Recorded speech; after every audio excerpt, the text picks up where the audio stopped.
ധനകാര്യ വകുപ്പിനൊരു പ്രശ്നമുണ്ട് സാർ. പറയുന്ന കാര്യങ്ങൾ മൊത്തം ഈ ബുക്കിലും കണക്കിലും അടിച്ചു വരും സാർ. പ്രസ്താവിച്ചൊന്നും പോകാൻ പറ്റില്ല.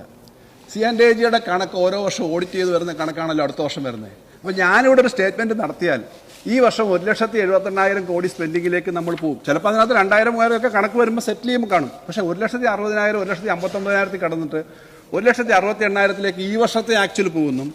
അടുത്ത വർഷം 2 ലക്ഷം കോടിയിലേക്ക് അധികം 2 ലക്ഷം കോടിയിലേക്ക് അതിന് മുകളിലും വരുമെന്ന് പറഞ്ഞു കഴിഞ്ഞാൽ സാർ ആ കണക്കുകളുണ്ട്. എനിക്ക് വെറുതെ ബ്ലഫ് ചെയ്തിട്ടൊന്നും പോകാൻ പറ്റില്ല. എനിക്കെന്നല്ല ഒരു ധനകാര്യ വകുപ്പ് മന്ത്രിക്കും ധനകാര്യ വകുപ്പിനും കണക്കിനും പറയാൻ പറ്റില്ല. കാരണം ഇതിന് ഓഡിറ്റഡ് ആണ് അതിൻ്റെ. അപ്പോൾ അതുകൊണ്ട് സാർ അങ്ങ് വിശ്വസിക്കണം, രാഷ്ട്രീയത്തിന് അതീതമായി ഈ പറയുന്നതിനകത്ത് കുറച്ച് വസ്തുതയുണ്ടെന്ന് അങ്ങ് വിശ്വസിക്കണം. ഏതായാലും ഈ കാര്യങ്ങൾ നടക്കുമെന്ന് മാത്രമല്ല സാർ, കഴിഞ്ഞ വർഷത്തേക്കാളും കുറച്ചുകൂടെ മെച്ചപ്പെട്ട സ്ഥിതി തന്നെ ആയിരിക്കും ഈ വർഷത്തെ അക്കൗണ്ട് പൂർത്തീകരിക്കുന്നത്.